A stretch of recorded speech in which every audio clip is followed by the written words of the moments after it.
தமிழக வெற்றி கழகத்துடைய 2ஆம் ஆண்டு துவக்க விழா இன்னைக்கு கோலாகலமா நடந்துகிட்டு இருக்கு. இந்த துவக்க விழால ஆதவ அர்ஜுனா அவர்கள், புசி ஆனந்த் அவர்கள், பிரசாந்த் கிஷோர் அவர்கள், விஜய் அவர்கள் மற்றும் டிவிகேவோட தொண்டர்கள் எல்லாருமே கலந்துருக்காங்க. அண்ட் இந்த விழாவோட தொடக்கத்திலேயே மும்மொழி கொள்கையை எதிர்த்து, அதாவது இந்தி திணிப்பை எதிர்த்து ஒரு பேனர் வைக்கப்பட்டிருந்தது. அதுல விஜய் அவர்கள் கையெழுத்து போட்டு ஆரம்பிச்சாரு. அதுக்கப்புறமா அந்த பேனாவை அவர் பிரசாந்த் கிஷோர் அவர்கிட்ட கொடுக்கும்போது அவர் மறுக்கிறத நம்மளால கிளியரா பார்க்க முடிஞ்சது. அதுக்கப்புறமா புசி ஆனந்த் அவர்கள் வாங்கி அதுல சைன் போட்டுட்டு எகைன் அந்த பேனாவை பிரசாந்த் கிஷோர் அவர்கள்ட்ட கொடுக்கும் போதும் அதை அவர் மறுக்கிறத பார்க்க முடிஞ்சது.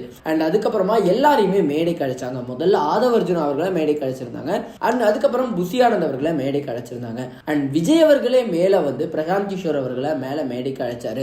ஸோ இந்த ஒரு விஷயத்தை பார்க்கும்போது நம்மளால பிரசாந்த் கிஷோர் அவர்கள் விஜய் அவர்களோட இணைய போறாரு அப்படிங்கிறத கிளியரா புரிஞ்சுக்க முடிஞ்சது. போன முறை அவங்க சந்திக்கும் போது அது ஒரு நட்பு ரீதியான சந்திப்பா இருக்கலாம், இல்ல நார்மலா சந்திச்சிருக்கலாம், பலரும் பல விதமா சொன்னாங்க. ஆனா இன்னைக்கு நடந்த விஷயங்களை பார்க்கும்போது பிரசாந்த் கிஷோர் அவர்கள் விஜய் அவர்களோட இணையறாரு, விஜய் அவர்களோட இணைஞ்சு 2026 பணியாற்ற போறாரு அப்படிங்கறத கிளியரா புரிஞ்சுக்க முடிஞ்சது. அண்ட் இந்த 2ஆம் ஆண்டு துவக்க விழால பல கட்சியில இருந்து பலரும் விஜய் அவர்களோட முன்னிலையில டிவிக்கே இணைய போறாங்க அப்படிங்கிற நியூஸும் வந்துகிட்டே இருக்கு. அண்ட் இந்த 2ஆம் ஆண்டு துவக்க விழாக்கு அப்புறமா தமிழக வெற்றி கழகத்துல பல ஸ்டெப்ஸும் எடுக்கப்படும் அப்படிங்கிறதையும் சொல்லிட்டு இருக்காங்க. அதுல மெயினான ஸ்டெப்பா அவங்க சொல்ற விஷயம் என்ன அப்படின்னா, மார்ச்சோட இறுதியிலிருந்து தமிழக வெற்றி கழகத்துடைய தலைவர் விஜய் அவர்கள் சுற்றுப்பயணம் மேற்கொண்டு எங்கெங்க என்னென்ன பிரச்சனை இருக்கு அப்படிங்கிறத நேரடியா கேட்டு தெரிஞ்சுக்க போறாரு அப்படின்னு சொல்றாங்க.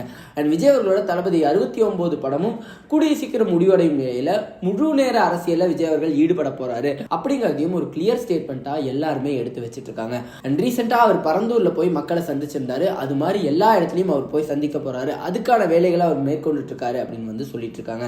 அண்ட் பிரசாந்த் கிஷோர் அவர்களும் டிவிகே இணைஞ்சு பணியாற்ற போறது டிவிகேக்கு ஒரு மிகப்பெரிய பலமாகவும் மாறி இருக்கு. எல்லாருமே சொல்லிட்டு இருக்கிற விஷயம், இப்போ ஆதவ அர்ஜுனா அவர்கள் வந்ததுக்கு அப்புறம் புசி ஆனந்த் அவர்களுக்கு இந்த பவர் குறைஞ்சிருமாங்கிறது தான்.